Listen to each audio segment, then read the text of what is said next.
Okay, so next is the unbalanced three-phase system.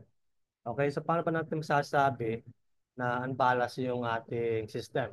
Okay, so sinasabi dito, meron tayong dalawang senaryo para masabi natin na unbalanced yung system. So sinasabi dito, an unbalanced system is due to unbalanced voltage source.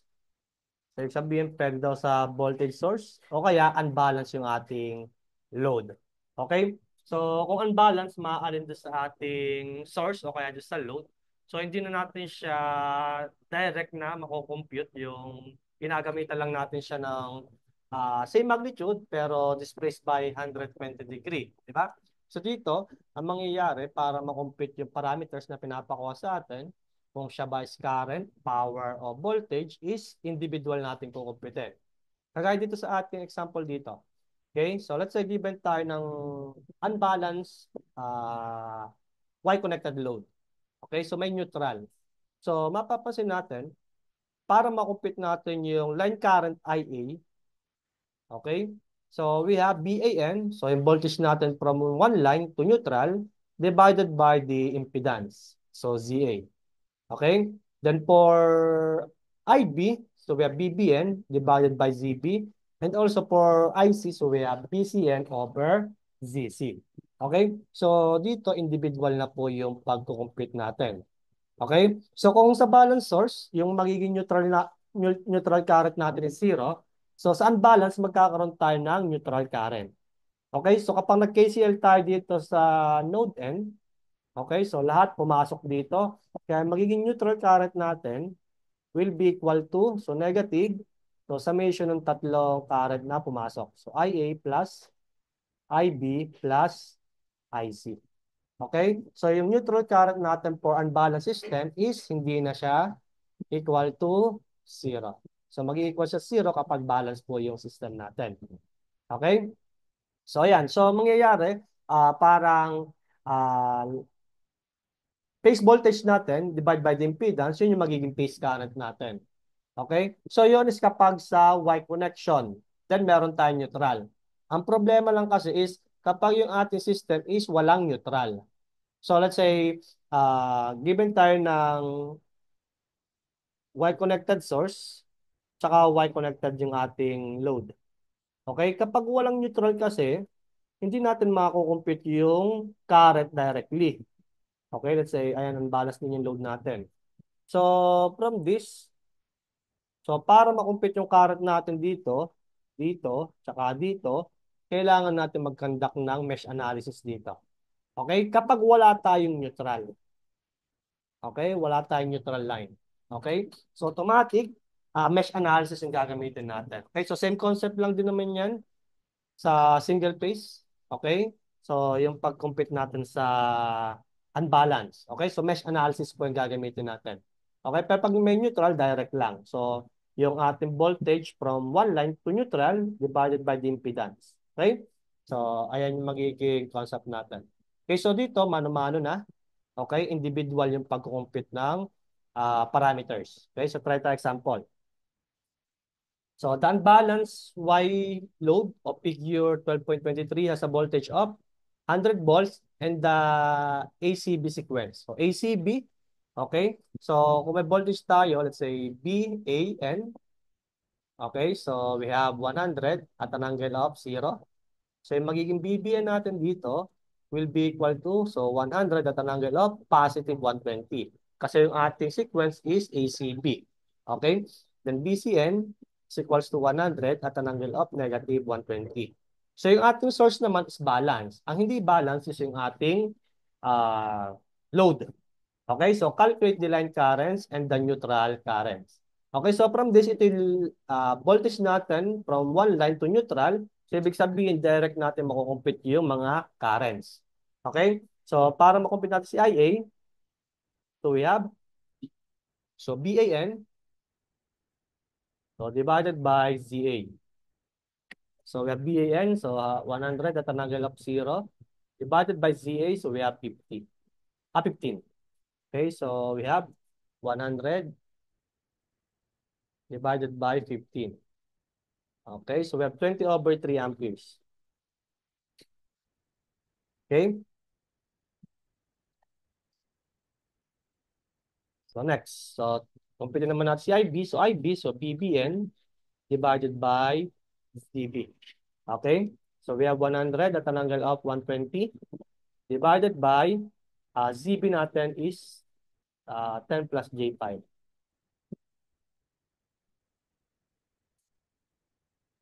So we have 100 at an angle of positive 120. So divided by, so 10 plus J5. Okay, so polar form ng kunin natin. So 4 square root of 5 at an angle of 93.4349. 4349 amperes. So IP natin, IC sa BCN divided by ZC. So BCN natin is 100 at an angle of negative 120. So divided by the impedance of 6 minus J8. So sige, isave ko na yon pala. So ilagay ko sa alpha B. Ayan. Ito nasa B. Para pag compute natin sa neutral current, so true value. Okay? So we have 100 at an angle of negative 120. So divided by, so 6 minus J8. Okay? So 10 at an angle of negative 66.8699. Okay, amperes. Okay, so ilagay ko siya sa C. Ayan. Okay? So yan, may mga line currents na tayo. So to compute for the neutral currents, so we have negative, so IA plus IB plus IC. Ayan. So add lang natin. So IA natin is 20/3. So plus alpha B plus alpha C. Okay? So in polar form, so times natin pa negative. So, times ko na ba? Wala pa. Okay, so answer times negative 1. Okay, so we have 10.0625 at an angle of 178.4741. 178.4741 amperes. Okay? So ito yung magiging neutral currents natin. Then ito yung ating mga line current. Okay? So ayan magiging sagot natin for this problem. Okay? So next. So paano man kapag delta yung ating load? Okay? So supplied by balanced line-to-line voltage 240 in the positive sequence. So find the line current. So take BAB as reference. Okay? So kukunin natin is yung line currents IA, IB, and IC. So yung ating voltage is balanced. So walang binanggit kung anong sequence. So, sinabi pala, positive sequence. Okay? So we have BA. So we have BAB kasi line to line daw siya. So 240 at an angle of 0. So BBC kasi positive. So 240 at an angle of negative 120. Then for BCA, we have 240 at an angle of 120. Okay, so yan yung voltage na gagamitin natin. So first, kunin natin yung magiging phase current. Okay? So alam naman kasi natin sa delta connection, okay, yung ating phase voltage is equals to line voltage. Okay? Kaya dito, para makompute natin yung current dito sa line, so assume natin ito, IAB. Okay, so tingnan nyo lang yung ang magiging direction nyo kung anong point yung pinuntahan, yung pinagmulan, then kung saan papunta. Yun ang magiging turo ng arrow natin. Okay, from B to C. Ayan, so I, B, C, then C to A. And I, C, A. Okay, so ito yung magiging direction natin. Okay, so nakadepende sa pinagmulan, then kung saan papunta. Okay, so in positive sequence, ito yung magiging designation natin. So to calculate for phase current IAB, okay, so we have yung voltage natin, so BAB divided by ZAB. Okay, so substitute. So we have 240 at an angle of 0 divided by ZAB. So ito siya. So we have 10 minus J5. So we have 240 over 10 minus J5. Okay? So we have 19.2 plus J, 9.6. Okay? Amperes. Okay? So ilagay ko siya sa A. Okay? The next, so IBC naman tayo. So IBC, so we have BBC over ZBC. Okay? So we have 240 at an angle of negative 120. So divided by, so BC natin is 16. Okay? So we have 240 at an angle of negative 120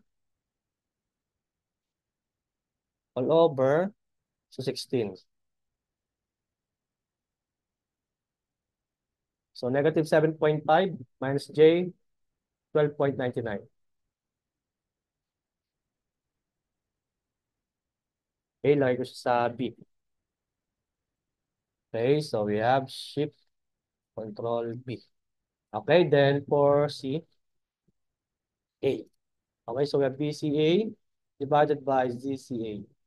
Okay, so we have 240 at an angle of positive 120 o bar angle 120. So divided by 8 plus J6. So we have 240.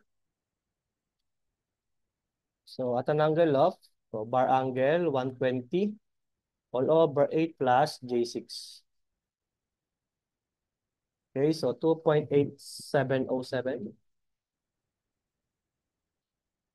So plus J, 23.8277. 23.8277. Okay? So ilagay ko siya sa C. Ayan. Okay? So may mga phase currents na tayo.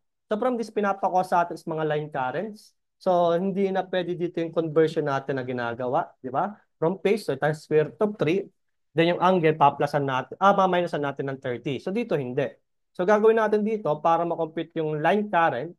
So gagamitan natin siya ng nodal. So KCL. Okay? So from this, para makompute si IA, so we have so, pag nag-KCL tayo dito, so pumasok din si CA. So, lumabas si AB. So, we have IAB minus ICA. Okay? So, from this, IAB minus ICA natin, yun yung IA. Okay? So, nandito naman yung ating mga value ng AB sa CA. So, direct na nga siya sa CalQ kasi meron na tayo naka-store. Okay? So, IAB, so nasa A, minus ICA, which is nasa C. Ayan. So, polar form na lang natin. Okay, so IA natin is 21.658 at an angle of negative 41.066 amperes. Okay, so ito yung magiging IA natin. The next, dito naman tayo sa IB. So, paano natin makukupit si IB? So, by KCL, dito, okay, pumasok si B, lumabas si BC. Okay, so we have IBC minus IAB. Okay? Kaya from this, yung magiging value of IB natin will be, so IBC, nasa alpha B, minus IAB, nasa alpha A. Okay? So we have 34.974. Ay, 34.974 at an angle of negative 139.766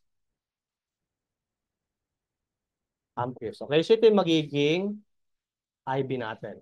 Okay? Then for IC, so kalakay si IC.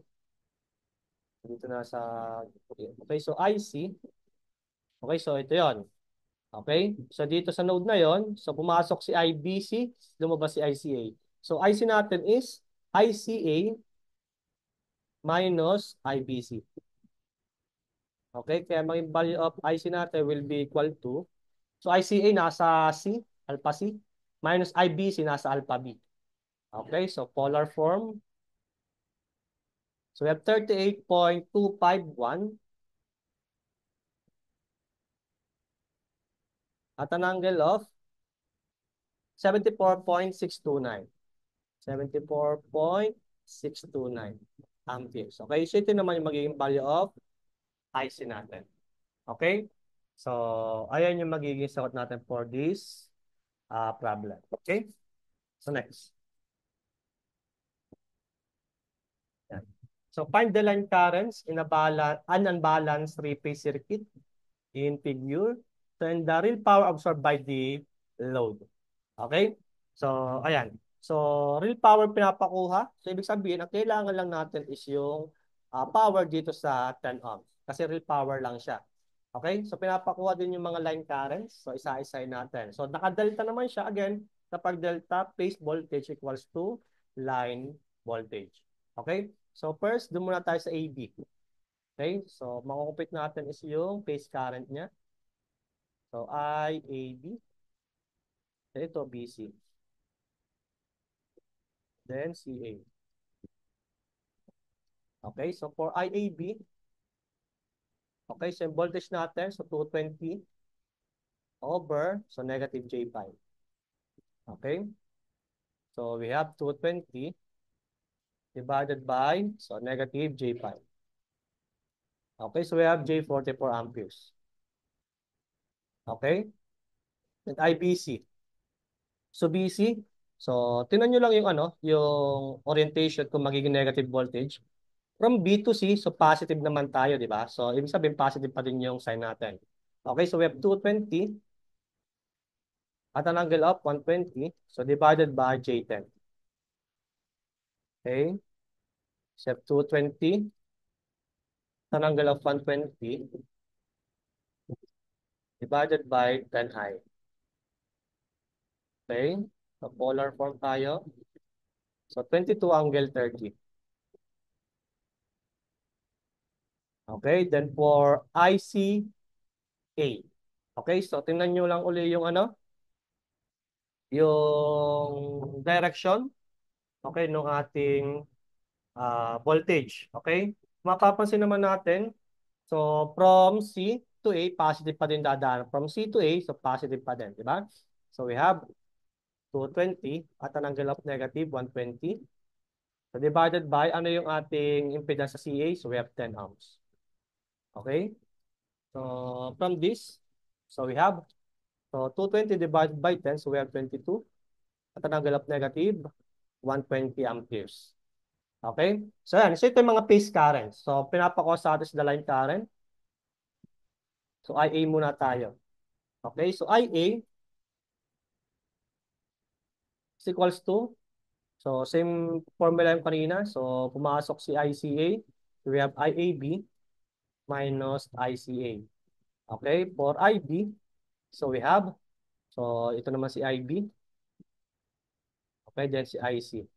So, IB natin, pumasok si IAB, lumabas si BC. So, we have IBC minus IAB. Then for C, so we have, pumasok si IBC, lumabas si CA. Okay, so we have ICA minus IBC. Ayan. So, ito na yung value naman natin sa phase currents. So, we have AB natin is J44 o 44I.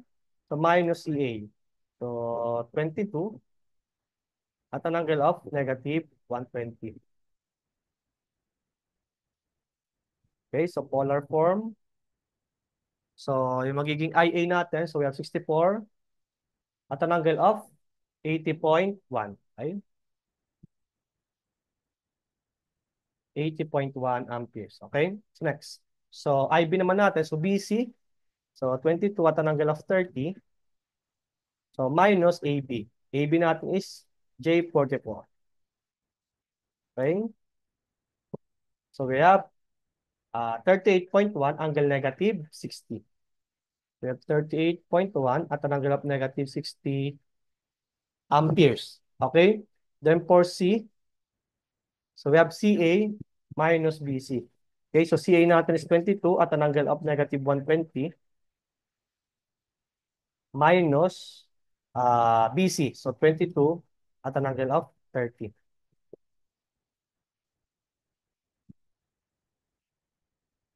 Okay, so we have 42.5 angle negative 135. Angle of negative 135 amperes. Okay, so same lang naman siya kasi what negative 135, di ba? So assume natin dito. Okay, so yung positive 125, so ito yon positive 225 in counterclockwise direction. In clockwise direction, ito yung negative 135. Okay, so same lang naman yung location nila. Okay, so nagkaiba lang ng direction. Okay, so next, kunin natin yung total o yung real power absorbed by the load.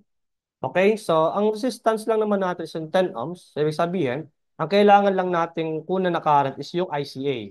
Okay, so from this, para makompute natin yung power, so we have I square R lang siya. Okay, so dito sa load natin, ito lang yung resistance. So, ibig sabihin, yan ay magiging total power absorbed by the load. Okay, so current natin, so IC, so 42.5 square multiplied by the resistance of 10. Okay, so we have 42.5 square times 10. Okay, so we have, sorry, but C. Sorry, ang kailangan pa natin ICA. Ang nakuha ko yung IC, sorry, mali. Okay, so IC dapat, ICA. So ICA natin is 22 lang. Ayan. So 22. So 22 square times 10. Ayan. So we have 4,840 watts. 4,840 watts or 4.84 kilowatts. Okay, so yan yung magiging final answer natin. Okay? So yung concept ng unbalanced three-phase system natin.